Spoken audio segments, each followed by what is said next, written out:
Salut, c'est Mike. Aujourd'hui, je vais répondre à une question que l'on m'a posée la semaine dernière concernant la vidéo sur les dates.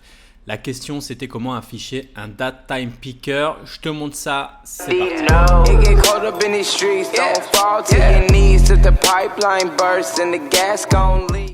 Alors, la dernière vidéo, c'était une vidéo sur comment utiliser les dates en JavaScript. Donc, on est rentré un peu dans les détails techniques de comment fonctionne l'objet date, les times, comment on convertit tout ça en string ou en time.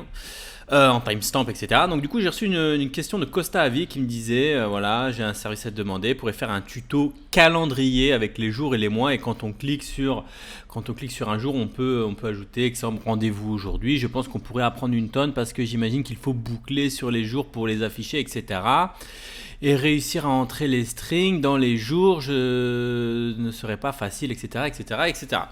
Donc je pense que Costa me pose une question sur un truc qu'on ne fait jamais en fait, un truc qu'on fait mais très rarement, c'est-à-dire d'afficher un date time picker, c'est-à-dire un calendrier, de faire un calendrier graphique en JavaScript ou en HTML ou autre. Alors ça en fait, il faut bien savoir que c'est très rare, on peut, c'est tout à fait possible de coder en fait un calendrier graphique, mais moi avec 10 ans, plus de 10 ans d'expérience que je code, jamais dans toute mon expérience, dans tout ce que j'ai fait comme mission, on a eu à coder un calendrier nous-mêmes. Dans 99,9% des cas, on utilise des plugins, des widgets, des calendriers en fait qui sont déjà tout faits. Alors ce que je vais faire dans cette vidéo, je vais en montrer quelques-uns et je vais voir un peu comment je cherche sur Google et comment on peut trouver comme ça des plugins et des calendriers déjà un peu tout faits que tu peux utiliser. Et même en faisant ça, tu verras que c'est pas non plus aussi simple. Il faut quand même pouvoir les utiliser, les customiser, etc. Donc, ce qu'il faut savoir, c'est qu'il en existe dans quasiment tous les langages, que ce soit HTML, JS, CSS, tout ça, t'en trouves. En Java, t'en trouves tout fait, en PHP, en Python, enfin, en quasiment tous les langages, tu peux trouver des calendars tout faits. Moi, ce que je vais faire dans cette vidéo, je vais partir sur ce qu'on connaît le plus souvent sur le web, c'est-à-dire HTML, CSS, JS. Et je vais commencer par un des plus connus, si tu veux faire un calendrier, un des plus anciens, des plus facile à utiliser. C'est ce qu'on appelle les date pickers de jQuery et notamment la librairie jQuery UI qui est une librairie pour tout ce qui est graphique. Donc tu vas sur Google, tu peux taper jQuery UI date picker. Tu peux voir que non, ça c'était un test que j'avais fait en local. Donc jQuery UI date picker. Tiens, j'en ai un sur JS Fiddle. Donc ce que tu peux voir, tu vois, c'est que JS Fiddle, ce qui est bien, c'est que en tapant ça sur Google, attends, j'aimerais bien que tu le vois dans les résultats plutôt. Si je mets date, attends, je vais mettre mon micro ici, là, ça me gêne un peu. Si je mets date picker jQuery dans Google, plus tu rajoutes le mot-clé JS Fiddle, hop. Et là, tu as de fortes chances, tu vois, de tomber sur un exemple de code déjà tout prêt. Donc ça, c'est très utile. Tu tapes ce que tu cherches. Donc après, il faut connaître le mot-clé date picker, time picker, etc. Donc si tu es débutant et que tu ne connais pas, je pense que c'était le sens de ta question. Mais si tu es débutant et que tu ne connais pas ces mots-clés, mais bon, avec le temps, ça viendra. Donc tu mets le nom du module que tu veux, enfin du widget, plus le langage ou le framework, plus JS Fiddle par exemple. Et là, tu vas tomber sur plein d'exemples. Tu vois, tu as plein de mecs qui ont fait des exemples. Et du coup, on va prendre le premier par exemple. Et là, tu peux voir, donc c'est un exemple. Donc tu peux voir, ça m'évite de faire un tuto où je réexplique tout, tu vois. Tu peux prendre directement cet exemple. Là, tu vois que tu as une partie avec le code HTML, CSS et en bas le JS. Tu vois qu'est-ce qui a été ajouté comme ressource? Donc jQuery minimum JS, jQuery UI, donc la partie graphique de jQuery, plus une partie CSS. Donc ça a été ajouté comme les ressources. Ça, c'est l'équivalent à ajouter dans une page HTML, dans ton head, toutes ces ressources. Ensuite, la partie HTML, tu vois que c'est un simple input date avec comme ID date 1 et name date 1, un petit peu de CSS. et tu vois la partie de bout de code JS, donc là c'est du jQuery, où en gros on dit sur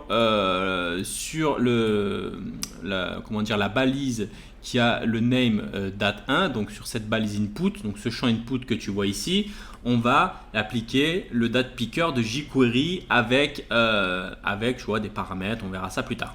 Ensuite, ce que tu fais, tu cliques sur Run, bon là c'est déjà Run, et comme tu peux voir, en cliquant à l'intérieur du champ input, qu'est-ce qui se passe? Eh ben, tu vois que tu as le date picker, donc je pense que c'est l'équivalent du calendrier que tu voulais que je code, quand en règle générale on ne code jamais ça, tu vois, et qui est déjà tout prêt à être utilisé. Donc par exemple aujourd'hui tu vois qu'on est le 8 mai, tiens le 8 mai d'ailleurs c'est jour férié en France.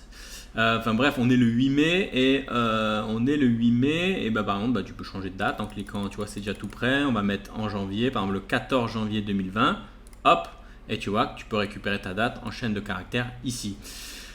Tu peux changer également les mois comme ça ici, et puis tu peux changer les années, tu peux cliquer sur Today pour revenir à Today et Done pour fermer l'écran. Donc tu vois, c'est un date picker, c'est très simple, tu as juste à inclure jQuery dans ton projet, un petit bout de code et hop, c'est parti. Là, ça a pris quoi? Si tu codes ça par exemple sur un projet à toi, ça peut te prendre moins d'1 heure. Et si tu veux coder ton propre date picker, ça peut prendre des centaines d'heures, plusieurs semaines, plusieurs mois, c'est très long. J'imagine que ça doit être très long, beaucoup de cas à gérer sur les date pickers. Donc je ne recommande absolument pas quand tu es débutant de coder ce genre de composants. Donc là tu vois que ça fonctionne très bien. Par exemple, tu vois qu'il y a des paramètres. Par exemple, si une paramètre pour changer les mois, je vais le mettre à false, tu vois, pour dire qu'on ne peut pas changer de mois. Donc là quand je clique, tu vois qu'on ne peut plus changer de mois, on peut changer que les années. Si je fais pareil pour les années, tu vois, hop, je relance. Voilà, on ne peut plus rien changer, on peut juste avancer comme ça, tu vois. Show, bouton panel, puis tu as le formatage de date, etc.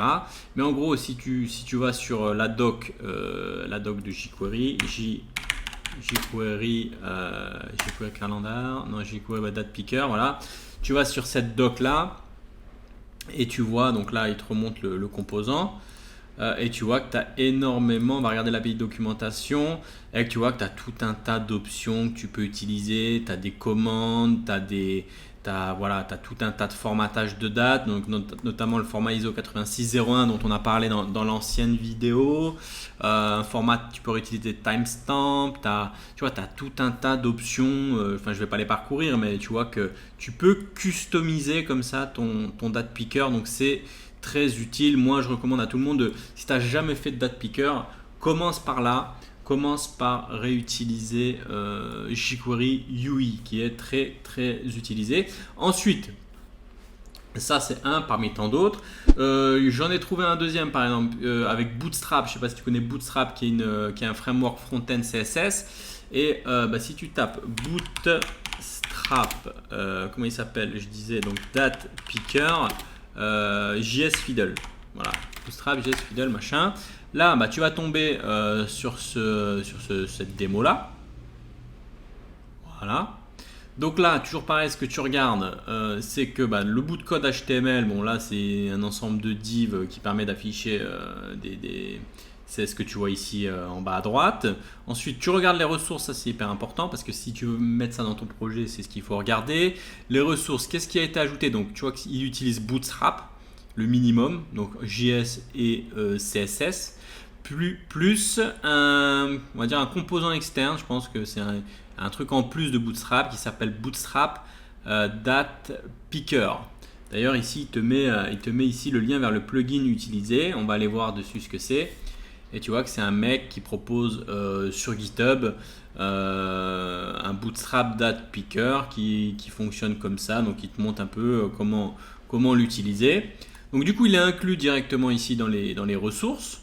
Tu vois que tu as tout ton code HTML, on va dire de base, pour créer un bouton. Et le code le plus important, c'est ce bout de code-là qui dit que ça, c'est une manière de dire quand ta page est chargée. Qu'est-ce que je fais?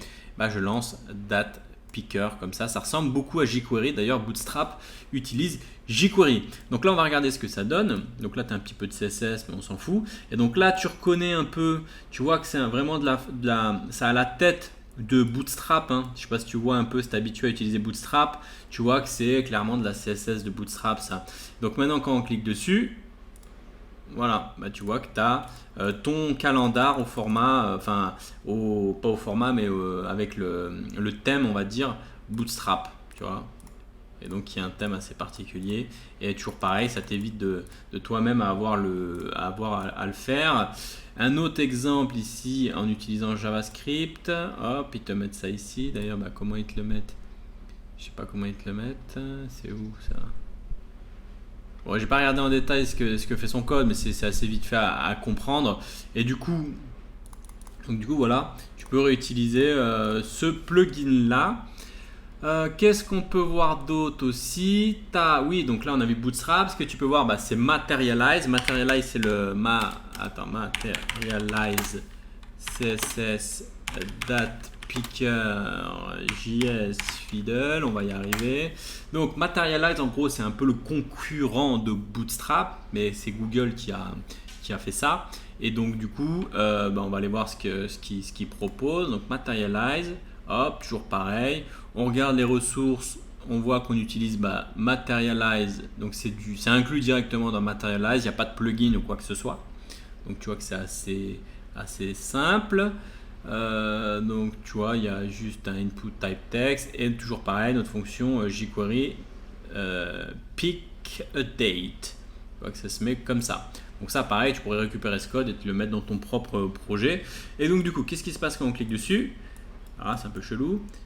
Attends, je bug. Donc là, tu vois que c'est un calendar au format plus selon la norme de Materialize. Tu vois. Donc là, tu vois, tu as le 8 mai 2019. Bah, tu peux avancer sur les dates comme ça. Tu vois. Et là, tu as la date. Tu sélectionnes ta date. Et je sais pas si tu vois derrière, donc ça te met à jour le texte input text derrière. Tu peux clearer. Et tu peux revenir. Putain, il galère un peu, je trouve. Ouais, parce qu'à mon avis, c'est fait. Materialize, c'est mobile first. Donc, à mon avis, c'est orienté mobile. Et peut-être pour les clics, là, ça déconne un peu. Mais enfin, voilà. Donc, là, on a vu pour la version, on va dire Materialize. Et si tu fais, par exemple, on peut aller plus loin. Si tu fais du Material UI. Donc Material UI, c'est quoi? C'est la version React et JS de Material. Et bien là, ce que tu peux faire, tu peux taper Material UI JS Fiddle, Material Base, JS Fiddle, voir ce qu'il y a ici. Voilà, donc est-ce que ça marche uniquement pour hop, disable, hop, enable. Non, bah je sais pas ce qu'il a. Je ne sais pas ce qu'il a. Enfin bref, si tu veux une version, bah, je peux aller sur Material UI.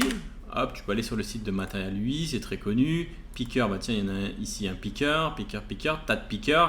Et tu vois que si tu utilises du Material UI, pour mettre en place un date picker, tu as tout le code ici. Voilà, alors là, tu vois, tu cliques là. Bon, là, il est moche celui-là, je sais pas pourquoi il est moche. Il était plus joli avant. Ah, c'est vrai que c'est moche. Je vais partir sur les autres versions parce qu'avant, c'était plus joli. Avant la version 3.9, je vais te mettre sur les versions avant la V1, les versions V, voilà ici. Voilà, je vais aller là. C'était plus joli avant, donc on va aller là où c'était joli. Component, donc date picker.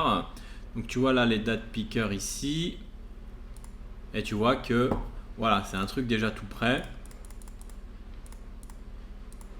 Qui fait les date pickers et normalement tu l'as aussi pour les times. Normalement tu l'as aussi sur les times. Je sais plus où j'avais vu ça. Local format. Peut-être il est là. Voilà, time picker si jamais tu as besoin d'utiliser pour les horaires, tu vois, comme ça. C'est un peu spécial, on n'est pas habitué à utiliser ça, mais bon, voilà. Sache qu'avec Material UI, tu as des time pickers et des date pickers. Alors tu vois, je ne suis pas rentré dans le code, dans le détail technique ici, parce que de toute façon, si tu fais du React, tu es habitué à React, qu'est-ce que tu vas faire? Tu vas ici, tu prends ce composant React, tu l'importes dans ton projet, et puis après tu le customises. Voilà, pas besoin de t'expliquer plus que ça. Si tu fais du jQuery, tu vas voir la doc jQuery, etc. Donc une petite vidéo pour te montrer que tu n'as pas besoin, et surtout pas ce genre de composants, ne te pars pas la tête, ne pars pas dans le fait de coder ce type de composants. Je dis pas que c'est impossible, je pense qu'il y a certaines boîtes, si tu prends Airbnb, vu que je connais Airbnb, j'utilise beaucoup Airbnb pour gérer des appartements sur le calendrier.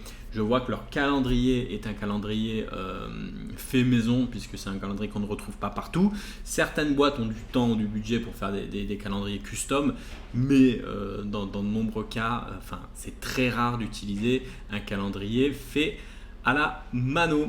Bah voilà, si tu me connais pas, moi c'est Mike, je suis codeur, je suis digital nomade. N'hésite pas à t'abonner à la chaîne si tu n'es pas encore abonné. Je te dis à la semaine prochaine pour une prochaine vidéo. Salut! It get caught up in these streets, don't fall to your knees. If the pipeline bursts and the gas gon' leak, you could pray for the best, but you'll end up with the worst. Haven't slept in weeks, making money off this merge. You can search my name, you can check my worth. Heartbreak soldier, took over the world, yeah. I've been on my grind.